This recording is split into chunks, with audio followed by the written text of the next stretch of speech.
face à notre péché. Proverbe 8, verset 13. La crainte de l'Éternel, c'est la haine du mal, l'arrogance et l'orgueil, la voix du mal et la bouche perverse. Voilà ce que je hais. Auditeur de pain divin, ce processus est tout à fait naturel, mais extrêmement dangereux. Nous luttons contre notre péché, puis découvrons que nous ne parvenons pas à le vaincre. Alors, nous l'acceptons comme faisant partie de nous-mêmes et nous redéfinissons notre propre nature.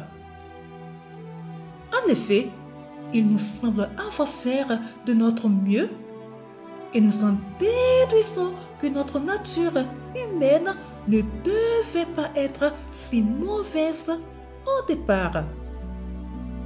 Je ne suis pas si mal, nous disons-nous. Certes, nous souhaiterions mieux faire, mais le contraire ne nous dérange pas. Le problème, quand le péché cesse ainsi de nous déranger, est que cette attitude est totalement contraire à la nature divine. Dieu n'accepte pas le péché.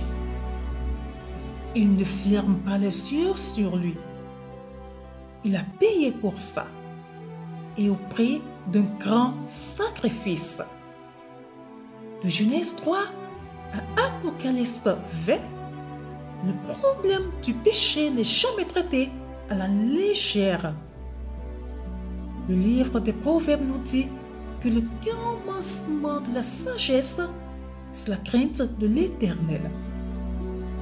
Comment ça?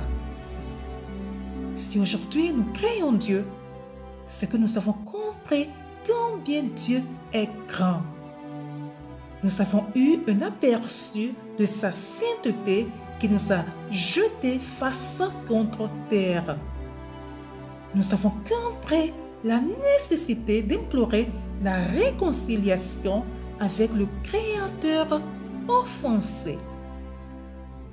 Nous avons vu sa bonté et, en comparaison, tout le reste nous est apparu dérisoire. Comme Dieu est la norme d'après laquelle toute chose doit être évaluée, non seulement notre propre nature nous a-t-elle paru mauvaise, mais en plus, elle l'était effectivement. Nous en sommes venus à la détester. Dans de nombreux domaines, l'Église contemporaine commet une erreur de jugement quant au péché. Puisqu'il est universel, il ne serait pas si grave. Cette idée présente l'image d'un Dieu indulgent plutôt que celle d'un Dieu qui pardonne. Or, la première image n'a aucun fondement. Seul le Dieu qui pardonne peut sauver. Bien-aimés, haïssez-vous le péché? Le trouvez-vous détestable? Alors, vous vivez selon la sagesse de Dieu.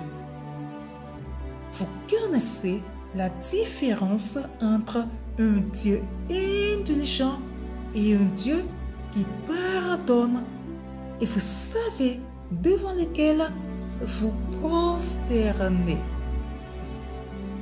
Il n'y a pas de petits péchés. Très bonne méditation à vous. Shalom!